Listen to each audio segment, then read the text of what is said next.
and welcome to Workhorse Drums Podcast. Today is January 13th, 2020. This is Workhorse Drums, and I am Chris Hamilton. Thank you for listening and watching. Today I want to talk about lights in the sky, lights in the night sky. I recently started to kind of gain interest in UFOs based on the first female astronaut from Britain who said that aliens are among us, but we might not be able to see them based on their makeup, their design. They may not be of carbon or whatever materials that we kind of use. They may not be made of the same materials, and so we may not be able to see them, but they may be here. I thought that was pretty interesting, and just thought that was just one of the things that I've been seeing in the news, such as Canada just released some file or a bunch of files saying that there are a lot of investigations going on into UFO activity. It just came out that the CIA had tried to quell the UFO panic back in the Cold War.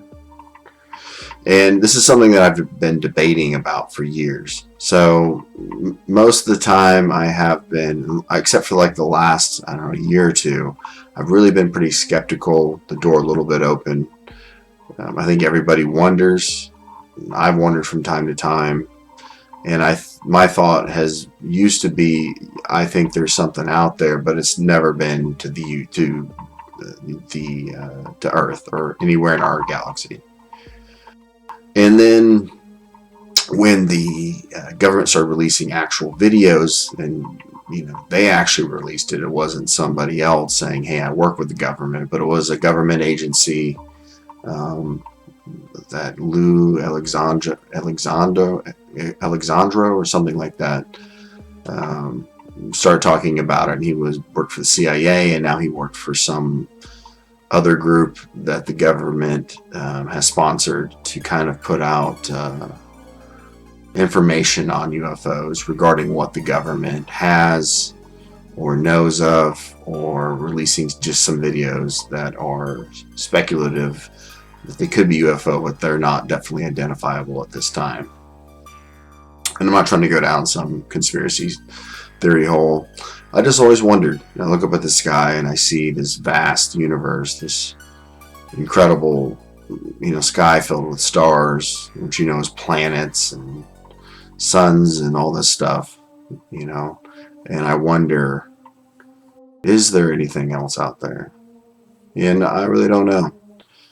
But the last year or two since they have had this group, and I think he's actually connected with the Blink-182 group, or founding member Tom DeLonge, who I know is no longer with them, but he's like the kind of the figurehead. I don't think he actually runs it, but I think he's kind of like the spokesperson. I've heard him talk about it on a few interviews, and my best guess is he thinks he's probably more important than what he really is. They probably make him feel like he's really doing something, like he's behind the scenes work, and maybe he is, but just in past experiences from what I've heard about the government is that they kind of call the shots, and they've got their own guys that are going to decide what is studied, what isn't studied, and what is put out and what isn't put out. And I just kind of wanted to tie this up with the recent death of Neil Peart, the drummer for Rush. How sad. Just an incredible drummer, but also seemed like a regular guy, regular genius, but a guy that never really seemed to buy into the fame so much. He was a pretty private guy, and I thought that was always really cool. Never a huge Rush fan, but I know he talked some, some of his lyrics were about these types of things, and he was a natural kind of wanderer, a guy that just had a lot of curiosity about different things. And I really thought that his passing was something that was huge for music, but it was huge, and not just in the drumming way, but also in the lyrical way, but also in the way that he always kept the music interesting, I thought, with the things that he tackled in his lyrics and his music, and the way that even he approached the rhythms and the drums, and he wrote science fiction, and he did um, some other, I think he did a graphic novel, but then he also did the nonfiction books as well.